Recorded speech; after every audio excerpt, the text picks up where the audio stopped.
चिड़िया को लगने लगा कि उसकी आखिरी घड़ी आ गई है। उसने ठंड से कांपते हुए अपनी आंखें बंद कर ली। जंगल के सभी पक्षी अपनी अपनी दुनिया में मशगूल थे। जंगल में बर्फबारी का मौसम धीरे धीरे दस्तक दे चुका था। सारे पेड़ पौधे सफेद बर्फ से ढक गए थे।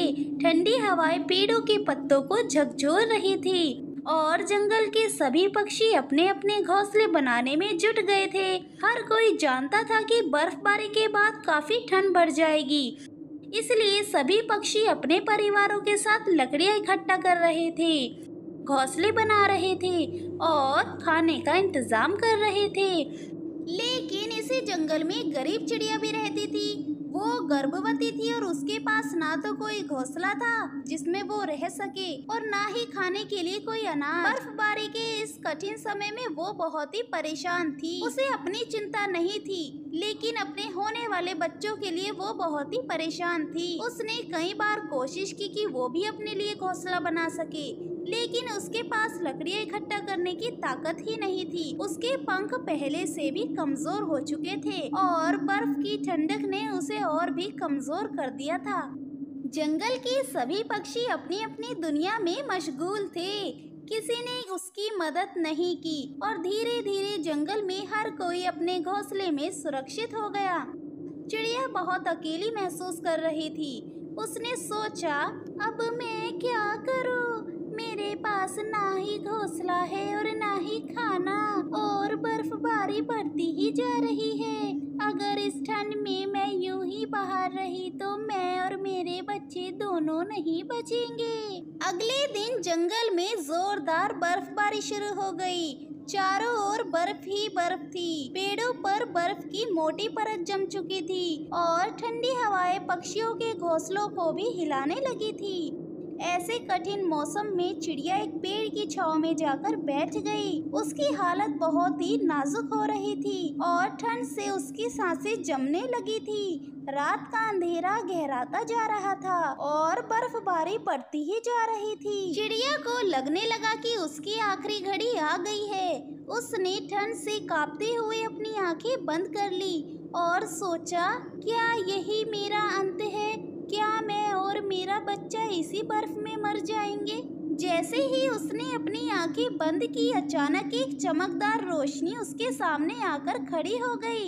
यह कोई आम रोशनी नहीं थी, ये एक परी की रोशनी थी। परी ने एक मीठी और शांत आवाज में कहा, चिड़िया घबराओ मत, मैं तुम्हारी मदद करने आई हूँ। मैं जानती हूँ कि तुम्हारे पास घोंसला नहीं है। मैं तुम्हारे लिए एक ऐसा घर दूंगी जो न केवल तुम्हें ठंड से बचाएगा, बल्कि तुम्हारे और तुम्हारे बच्चों के लिए भी सुरक्षित रहेगा। तुम्हारी परेशानी अब खत्म हो गई चिड़िया। ये सुनकर चिड़िया की आंखों में आंसू आ गए। उसने परी का धन्यवाद किया और देखा कि परी ने अपनी जादुई छड़ी घुमाई। अचानक उसके सामने एक सुंदर सफेद अंडों का घर प्रकट हो गया।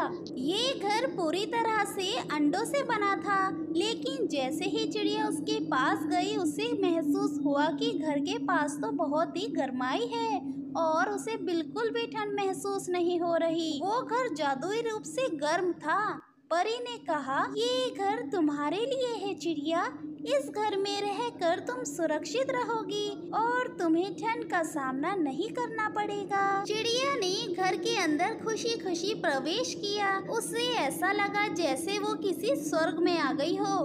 घर के अंदर उसे न केवल गर्मी मिली, बल्कि परी ने उसके लिए खाने का भी इंतजाम कर दिया था। चिड़िया अब निश्चिंत थी कि वो और उसके बच्चे अब सुरक्षित रहेंगे। परी ने कहा, याद रखना चिड़िया, जब भी तुम मुश्किल में होगी तो मैं हमेशा तुम्हारी मदद के लिए आऊंगी। बस तुम्हें धैर्य रखना होगा और अपनी मेहनत से कभी भी पीछे नहीं हटना चाहिए। चिड़िया ने सर झुकाकर परी को धन्यवाद दिया।